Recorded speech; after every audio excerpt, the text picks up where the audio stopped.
We'll call to order the joint meeting of the Glendale City Council and the Glendale Successor Agency. Can we have a roll call? Council members Manukian. Here. Najarian. Here. Quintero. Here. Weaver. Here. Mayor Friedman. All right. May we have your report? Agency, the Successor Agency, roll call. Yeah. Agency, roll call for the Successor Agency. Agency members Friedman, Manukian, Najarian. Here. Quintero. Here. Weaver. Here. And how about the two new members? Haven't appointed. They're held. The oversight board would meet at a different that's time. right. There you that's go. Right. It's getting a little bit mixed up with the alphabet that's for soup sure. of meetings. Yes, I hear you. Now have your report. The agenda for the February 28, 2012 joint public meeting of the City Council and Successor Agency was posted on Thursday, February 23, 2012 on the bulletin board outside City Hall. And at 1 is City Attorney regarding rules and regulations for the operation of the Successor Agency. At 1A is Successor Agency Resolution establishing rules and regulations for the operations of the Successor Agency as a new legal entity separate and apart from the City. Mr. Ochoa. Yes, sir, and may it please the board. We will have a brief presentation from Jillian in the City Attorney's Office regarding the new rules and regulations for this brand spanking new Successor Agency. So, Jillian? Thank you, Scott. Mayor Pro Tem Quintero, members of the City Council, and members of the Successor Agency. Pretty straightforward report concerning standard rules and regulations. And the main point, I think, here for everyone to acknowledge is that there is a liability issue concerning the Successor Agency, and in the statute, the liabilities of the Successor Agency are limited to those of the assets and properties that were transferred to it. And so one of the components of this is to establish that, and this is pursuant to government code, a recognition that it is a public agency, and as a public agency it's subject to the Brown Act, the Public Records Act, and the Political Reform Act, that there is a requirement in the government code that a public agency file with the Secretary of State and also provide information to the county clerk of the name of the entity and the members of its board, its address, and similar information. So that's part of what is being requested, as well as establishing just basic rules and regulations for the functioning of the board itself, that and a recommendation that the mayor and the mayor pro tem serve as the chair and the vice chair of the Successor Agency, and if the Successor Agency wishes to at some point establish additional rules and regulations for rotating leadership, that of course would also be appropriate. It is also looking to establish staff for the Successor Agency that would help assist the agency to carry out its duties as required under AB 26, and to staff its meetings, and as well as to serve as a liaison to the oversight board. Also addressed in the resolution, which the staff is requesting your approval, is information concerning the governance and the meetings, which would be regular meetings held at 3 in the afternoon.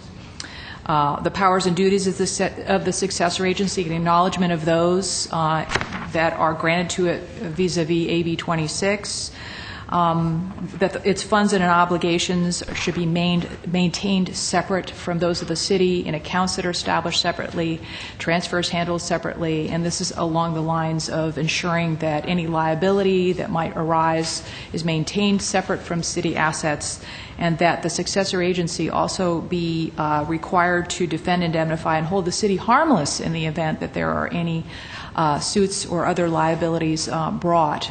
That insulation we feel is very important, and that's in sum and substance what staff is requesting the board approve, and that is also summarized in the resolution that's before you, available to answer any questions should you have any concerning the new rules and regulations. Are there any questions, Mr. Najarian? That sounds like a lot of responsibility. Is there a salary that's commensurate with that responsibility? Unfortunately, no. There is nothing in the statute that establishes a salary either or compensation, benefits, reimbursements either for the successor agency or for the oversight board itself. Is there anything that prohibits establishing a salary? Not that we have seen anywhere in the statute.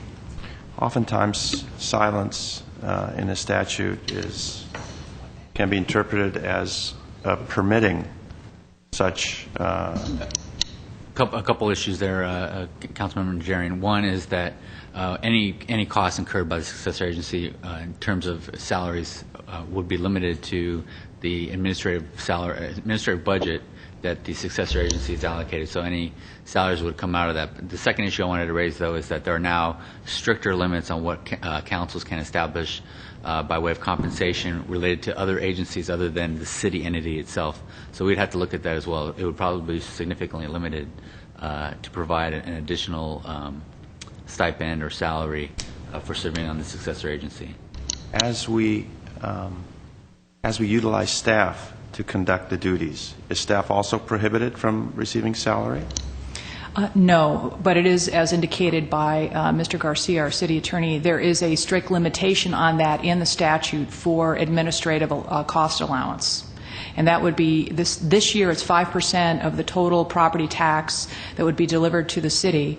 And in the next fiscal year, it would be limited to 3% of the total property tax that is distributed to the city from the county auditor, based on our ROPS. Would not the governing board be considered part of the administrative function of the agency? There hasn't been a definitive determination of that, and we have, that question has been asked.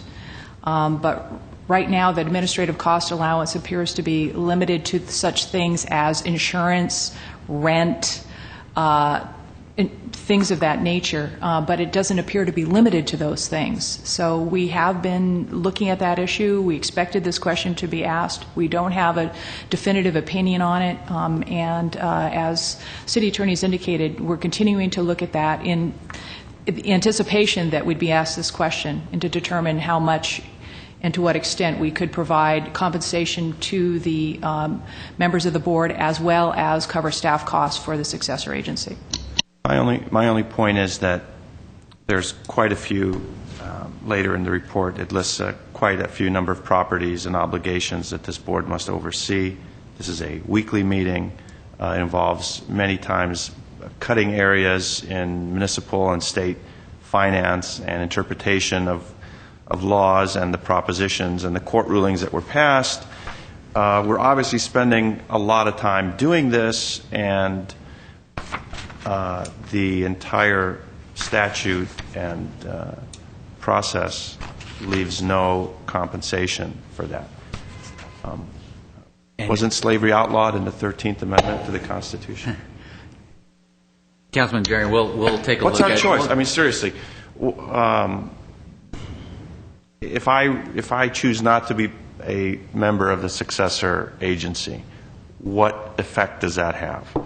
And let's go and mention that the City of Los Angeles completely refused to create a successor agency. So this is not some crazy harebrained idea that's done. In fact, I think it was a form of disobedience, of municipal civil disobedience to the entire process here. And I think we probably would not look at the situation in Los Angeles as being analogous to what we face, simply because that's an entirely different body versus the City Council also serving as the redevelopment agency, which has now been reconstituted as this successor agency. Certainly, if it's the Council's pleasure, we can look very closely look into the issue of compensation, understanding that it probably is on the same par of what the redevelopment agency board compensation was like as well. I do think, and this is just my thought based on everything that we watched heading into 26 and 27, the state was intentionally not focused on making this an attractive or agreeable experience for local governments. The intention of 26 and 27 was inherently hostile to local governments, as evidenced by the fact that you dissolved the redevelopment agency.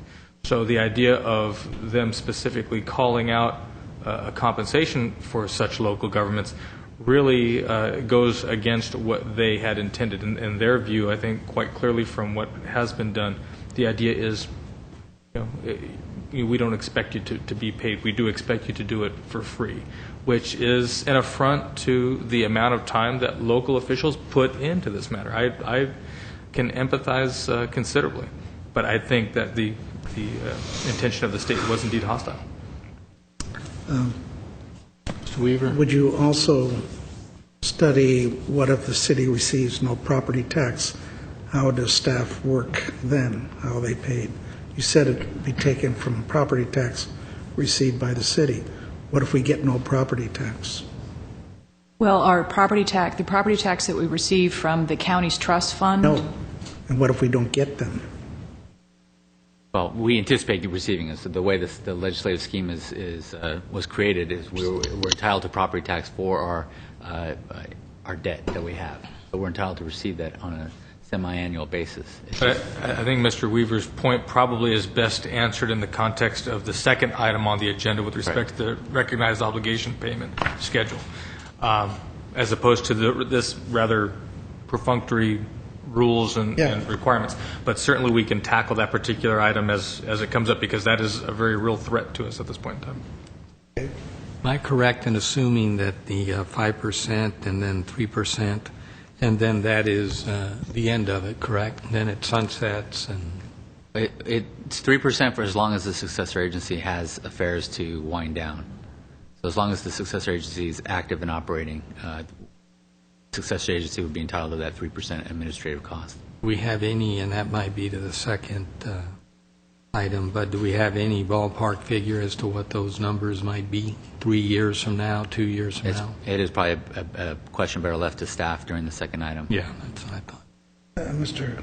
Quintero, they probably assume we're very efficient and should be able to wrap everything up in a year or two. That's why it'll go to nothing.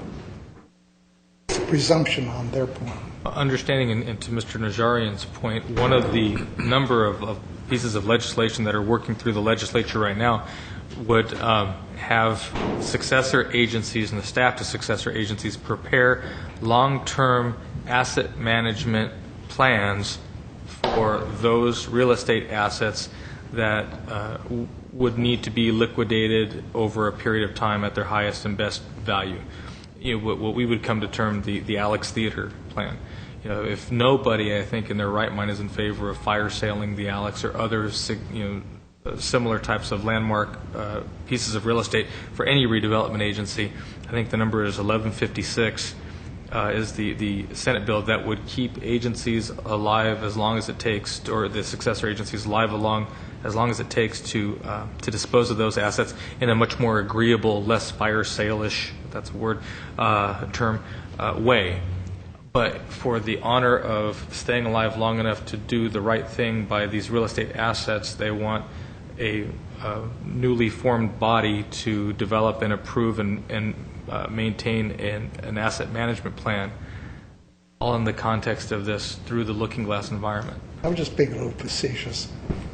Well, yeah. That statement, we can all wrap this up in 2 years or something. Yeah, I was asking the question not only for Glendale but other redevelopment zones to be selling all these commercial properties at the very lowest tranche of the real estate cycle is just beyond me. There's going to be some tremendous opportunities out there, that's for sure, all over this state, not to the betterment of the cities and other redevelopment agencies. Okay, any other comments? Do I have a motion? So moved. On 1A. Second. I have a second. Second. More comments? Okay, roll call. Board members Manukian, Yes. Najarian, No. Quintero, Weaver, Aye. Mayor Friedman, Mayor Pro Tem Quintero. Yes. Although I almost joined Mr. Jarian in the vote. All right, next please. At item 2 is Director of Community Development regarding reorganized obligation payment schedule, ROPS, 2A is Successor Agency Resolution adopting the ROPS.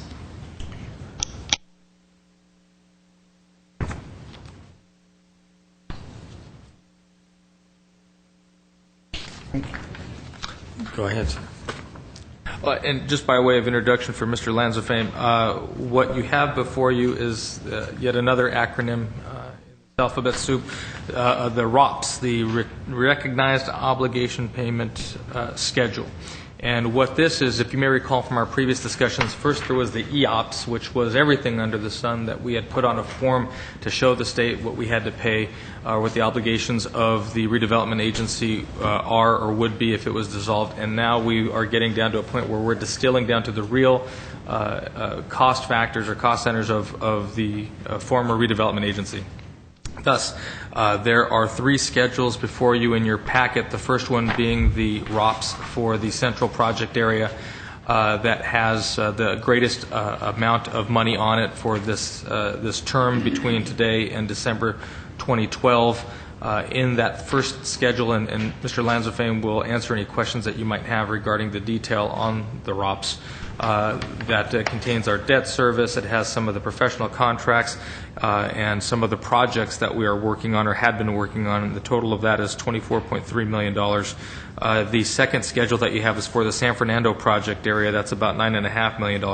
And then the final schedule that you have is the housing set-aside program, and that's about $9.8 million. So this idea about what are the obligations, whether or not this is approved by the Oversight Board, and whether or not the Oversight Board's approval is then in turn approved by the State Department of Finance, this would become the obligations that we would live by, that we would hope to live by, all subject to the Oversight Board and the Department of Finance. So with that, certainly we can answer any questions, and I would, again, defer to Mr. Lanzafame if there are any specifics related to the schedule. Mr. Mayor Pro Tem, just one housekeeping item. In preparing this document, we have been following what's happening all over in all the cities in Sacramento, and we've changed it a couple of times. I do have to tell you on the last schedule, the housing schedule, item number 18, line 18, it was completion of some of the projects. Those have been incorporated in another area, so this is a duplicate line. We would ask you to approve this schedule without line 18 on that housing schedule. And then with that, we can answer any questions.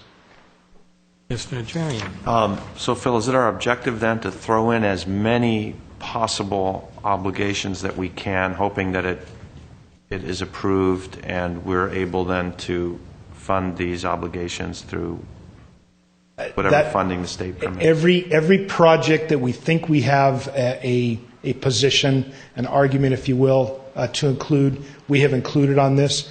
This becomes our request for payment, our request for demand, on which the county would then give us this amount of money, and that would be all we have to make payments. So, understanding that, in different to the EOPS, where we had put capital improvement projects from outside of the agency and many, many, many other things, that $1 billion number that you had heard originally, this is a much more distilled, much more realistic number that ties back to the actual obligations and presumed revenue sources of the former GRA.